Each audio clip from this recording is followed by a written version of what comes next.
कर बता दें कि कब तक मनीष कश्यप जेल से बाहर आ जाएंगे, स्वतंत्र कब तक हो जाएंगे? सबसे बड़ी खबर, मनीष कश्यप के जो भी समर्थक हैं, वकील साहब बता रहे हैं, आप बोले थे कि बहुत जल्द, मेरे ही चैनल पर आप बोले थे कि बहुत जल्द मनीष कश्यप बिहार आएंगे। मनीष कश्यप बिहार आए, आपने ही बताए थे कि बहुत जल्द एनएसए खत्म होने वाला है। यह भी भविष्यवाणी अब सत्य होते हुए दिख रहा है। आप ही बताए थे कि मनीष कश्यप पर कोई बड़ा आपराधिक केस नहीं है, यह भी सत्य होते दिख रहा है। से बताया जा रहा है कि तमिलनाडु पुलिस अभी तक बिहार पुलिस को, मनीष कश्यप को हैंडओवर नहीं किए हैं, या फिर तमिलनाडु के जो पुलिस हैं वो गए नहीं है अभी तक, ऐसा खबरों में चल रहा है। आखिर क्या मामला है ये? मनीष कश्यप तमिलनाडु से बिहार आते ही अनेक प्रकार के बातें छिड़ने लगी।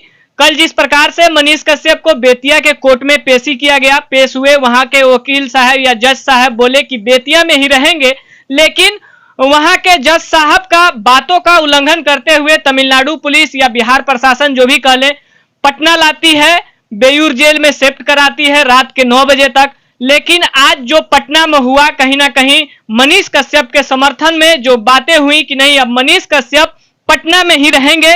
मनीष कश्यप जी के वकील साहब हमारे साथ हैं, इनसे ही जानेंगे कि पटना कब तक रहेंगे मनीष कश्यप, और एनएसए से मुक्त कब तक होंगे मनीष कश्यप, और जेल से बाहर कब तक आएंगे। सबसे पहले सर स्वागत है जी, बहुत बहुत शुक्रिया आपका भी।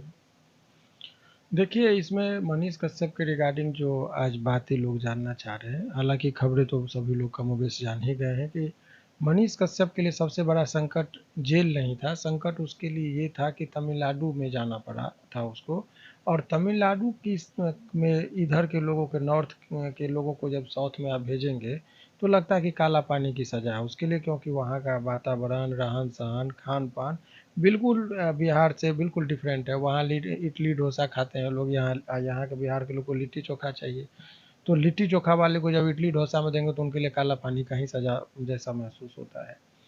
तो ऐसे परिस्थिति में वो काफ़ी भयभीत थे कि उनको लग रहा था कि कैसे करके उनको वहाँ से मुक्ति मिल जाए, कि कम से कम वो जो है उनको तमिलनाडु नहीं जाना पड़े।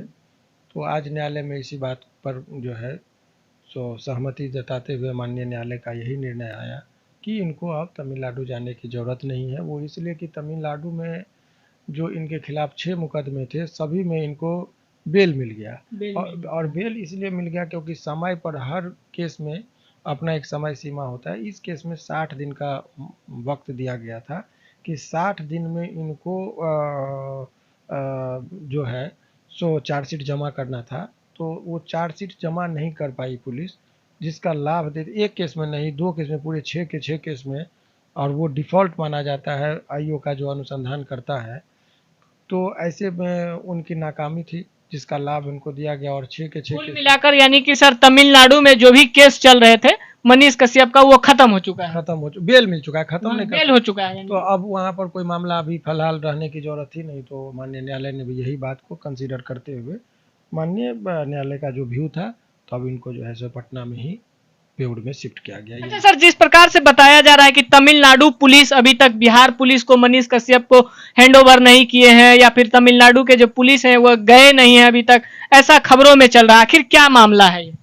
देखिए, उस पर अब मत चलिए। अभी बहुत ही साधारण शब्दों में एक चीज़ जान लीजिए कि हर केस की अपनी प्रक्रिया है।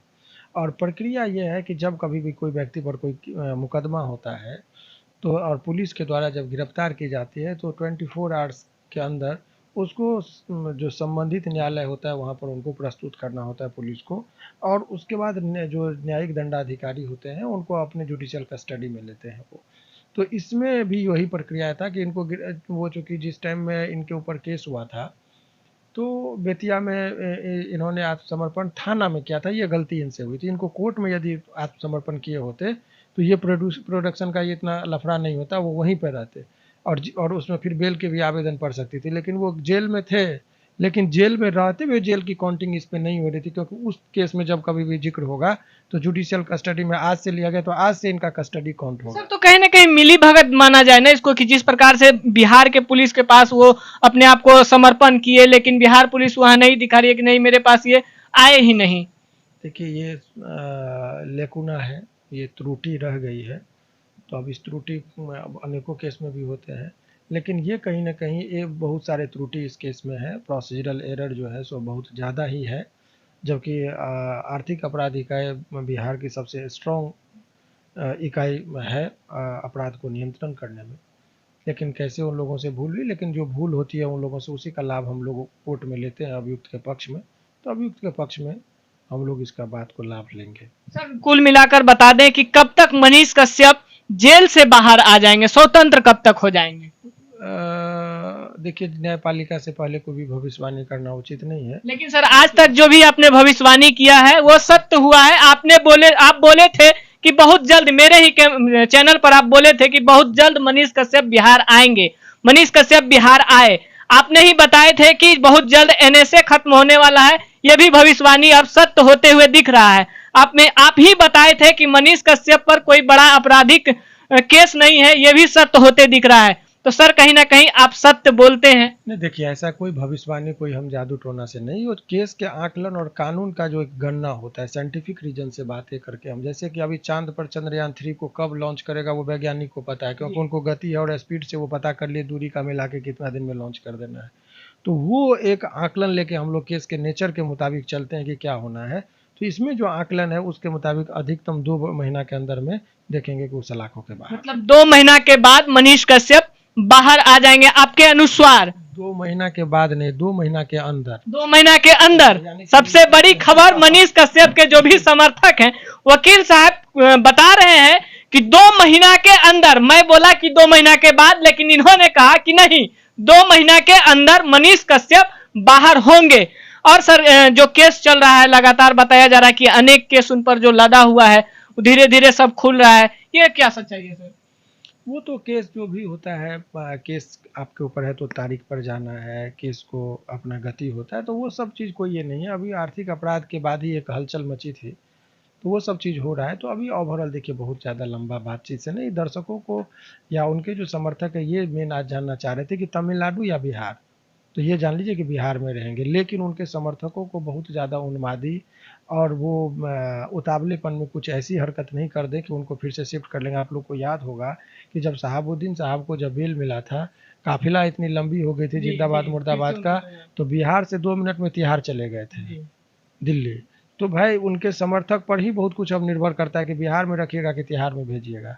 तो वो सब चीज़ का भी ख्याल रखना होगा। बहुत उतावलेपन में कुछ ऐसी हरकतें नहीं करनी है, बहुत आत्मसंयम से कानून के प्रति आस्था रखते हैं। यदि वो प्रोसीजरल एरर भी किया है तो कोर्ट में न्यायालय के समक्ष हम लोग बात को रखेंगे और उस हिसाब से काम को देखेंगे। सर जिस प्रकार से कयास लगाया जा रहा है कि नहीं, तमिलनाडु भी ले जाया जा सकता है मनीष कश्यप को, नहीं, ये बिल्कुल अभी के जो आदेश है उसके मुताबिक उनको दूर दूर तक उसकी कोई संभावना नहीं है। वो बिहार में ही रहेंगे और तमिलनाडु पुलिस को यदि कोई चीज़ पूछना भी होगा तो वो वीडियो कॉन्फ्रेंसिंग से पूछेंगे। मतलब पूरी तरीका से अब हो गया कि नहीं, मनीष कश्यप को तमिलनाडु नहीं जाना है, सिर्फ बिहार में ही रहना है। जो भी केसें हैं यहीं से सॉल्व होगा।